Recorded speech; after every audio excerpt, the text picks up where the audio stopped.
Bonjour tout le monde, j'espère que vous allez bien. Donc aujourd'hui on va voir un plan de Joe Pass, mais bon, qui est un plan, j'ai envie de dire, école, entre guillemets, que tout le monde fait en fait sur un 2-5-1.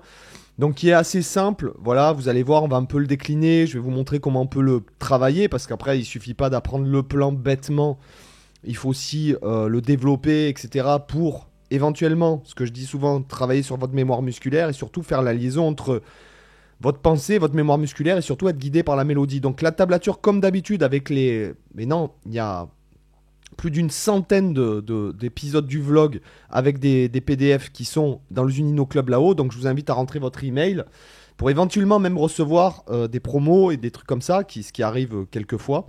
Dans la description, vous avez aussi mes recommandations lecture. Je vous conseille de jeter un œil. Moi, ce sont des livres qui ont changé ma vie. Donc, que ce soit des livres de musique ou que ce soit des livres de... Il y a du dev perso et il y a aussi des livres, voilà, des livres que je trouve, moi, personnellement, super intéressants. Allez, on met le focus. Donc, en fait, c'est un 2-5-1 en Do majeur, ce qui signifie, donc, deuxième degré, qu'on va utiliser un Ré mineur 7. Je fais vraiment des accords bateaux. Comme ça, pour que tout le monde, voilà, hein, on fera plutôt ça. Un Sol 7 altéré, vous pouvez faire ça, d'accord. Vous pouvez même faire un Sol 7 tout court, d'accord, ça marche aussi. Et Do majeur 7, là, hop, comme ceci, ok. Donc le plan, ça va faire... ouais. D'accord. 3, 4, 1.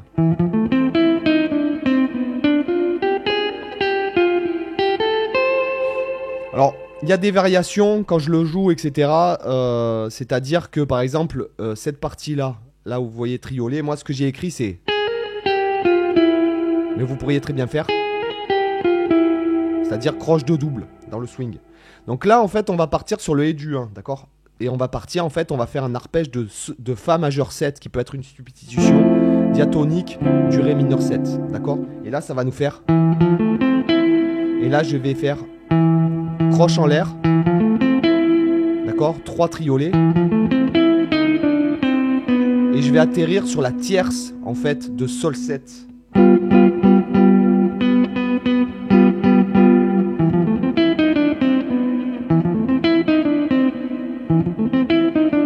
se le fera en métronome après, d'accord. Donc...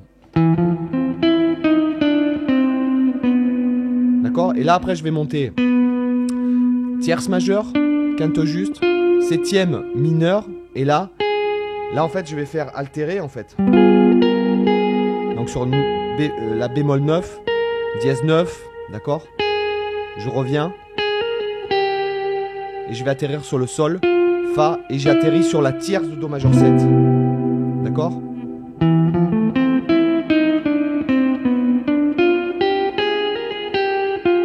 Alors voilà, là j'ai fait croche de Do par exemple.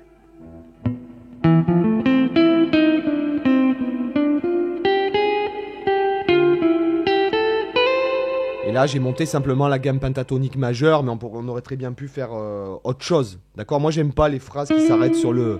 vraiment, j'aime bien que la phrase, elle continue un peu, que ça fasse un peu... voilà. Moins scolaire, quoi. D'accord.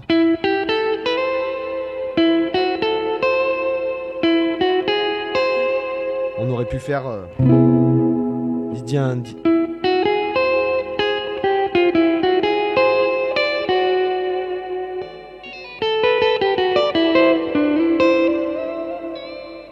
D'accord. Donc...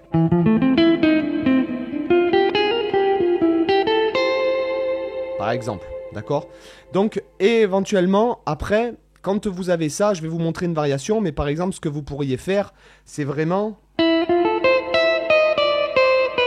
Par exemple, là, j'ai fait la même phrase, mais à l'octave supérieure.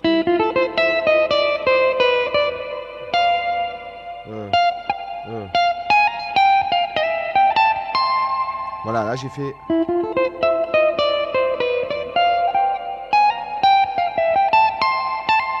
Par exemple, j'ai changé, en fait, le doigté. Après, j'aurais pu faire... Voilà.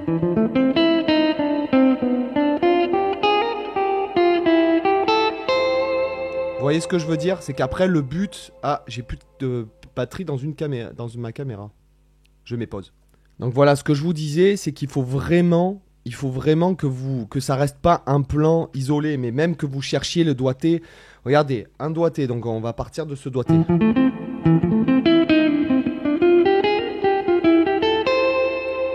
Admettons, je pourrais faire aussi.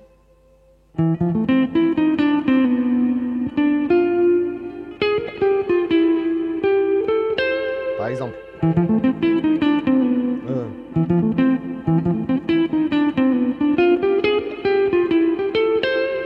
Par exemple, qu'est-ce que je pourrais faire? Ou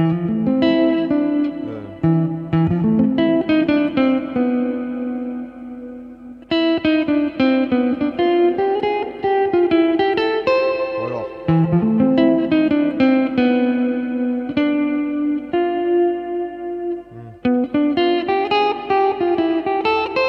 Il y a des doigtés plus ou moins fonctionnels.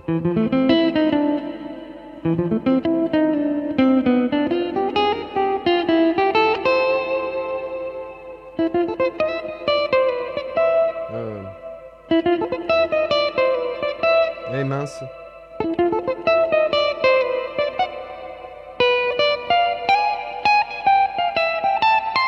Et après, vous pourriez faire à l'inverse aussi, alors que je me souvienne.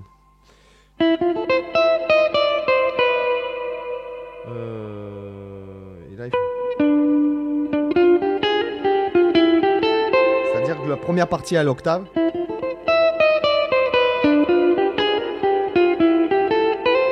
Vous voyez ce que je veux dire?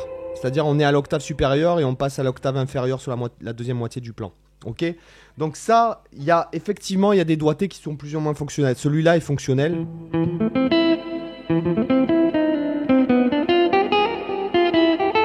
Celui-là est fonctionnel.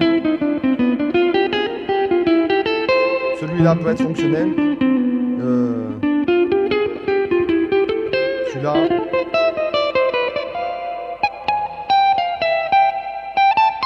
Celui-là est un peu moins fonctionnel, mais ça reste quand même intéressant. Autre chose, là, ce qu'on pourrait faire, par exemple, là, on est parti du et du 1, mais on pourrait partir sur le et du quatrième temps d'avant. Et là, ça nous changerait le plan. 3, 4. Et là, j'ai mis l'inversion à la fin. D'accord? C'est-à-dire que, au lieu de faire... J'ai fait... Donc, c'est toujours mi, sol, la, do. Mi, sol, la, do. D'accord? Mais d'une autre façon. Donc là, par exemple... Si 1, 2, 3, 4.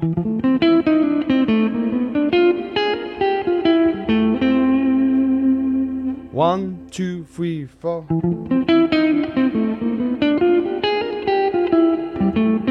D'accord?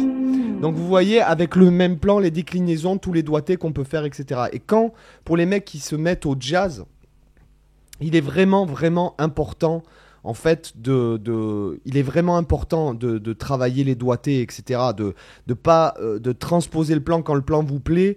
Il faut vraiment le transposer dans toutes les tonalités, etc. De chercher les doigtés, etc. Parce que sinon, vous l'utiliserez jamais. Il faut que ça fasse partie d'un langage. C'est comme quand vous apprenez à parler à vos enfants, on leur apprend des phrases toutes faites, puisqu'il y a des phrases toutes faites dans notre langage. Et quand ils n'arrivent pas à dire la phrase, on la fait répéter, etc. Vous voyez ce que je veux dire? C'est vraiment un langage. C'est vraiment, si jamais vous ne faites pas de la répétition, que vous n'analysez pas le langage de chaque musique, mais en fait, vous improviserez jamais, parce que le but, c'est l'improvisation. Quand on apprend par cœur, c'est différent. Moi, je suis pas du tout... j'aime pas du tout composer des solos. Pour moi...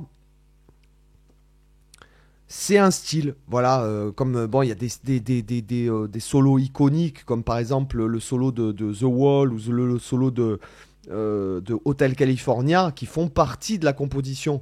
Dans les solos, les trucs comme Dream Theater ou même Slash, c'est les solos parce qu'il y a une notion de thème, si vous voulez, qui appartient. Ce qui fait que le solo il est connu, c'est ça. S'il avait improvisé des solos, ça aurait peut-être moins.